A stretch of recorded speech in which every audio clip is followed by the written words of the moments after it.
তোরা দিবেন, তারপরে অবিবাহিতরা দিবেন, তারপরে সবাই মিলে দিবেন।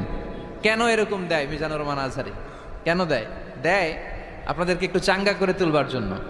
অন্য কোনো সিগনিফিকেন্স এখানে নাই। একটু চাঙ্গা হয়ে উঠবেন সবাই। আল্লাহর নামের তাকবীর দিলে একটা ইমানি ঝাল চলে আসে দেহের মধ্যে, ঠিক কি না? এই আল্লাহু আকবারটা আপনাদের কাছে যত ভালো লাগে, ইসলামের বিপক্ষের শক্তিদের কাছে তত ভয় লাগে। ওরা এটা সহ্যই করতে পারে না। আল্লাহু আকবার শুনলে ওদের থরথরানি ধুকধুকানি বেড়ে যায়। এজন্য আমরা ইসলামের পক্ষের শক্তি যারা আছে, আমরা সবসময় একজনের নামে স্লোগান দেই, তিনি কে? তো প্রথমে যারা বিবাহিত আছেন তারা পড়বেন তাকবীর, এরপরে অবিবাহিতরা, এরপরে সবাই মিলে। শুরুতে বিবাহিতরা রেডি হন। বিবাহিত কারা কারা আসছেন দেখি তো একটু। অনেক আসছে, আলহামদুলিল্লাহ আলহামদুলিল্লাহ। হাত নামান। অবিবাহিত কারা কারা আসছো দেখি। এই যে দুই হাত করে তুলতেছে, এরা সবসময় সংখ্যা বাড়াতে চায় আর দুই হাত করে তোলে।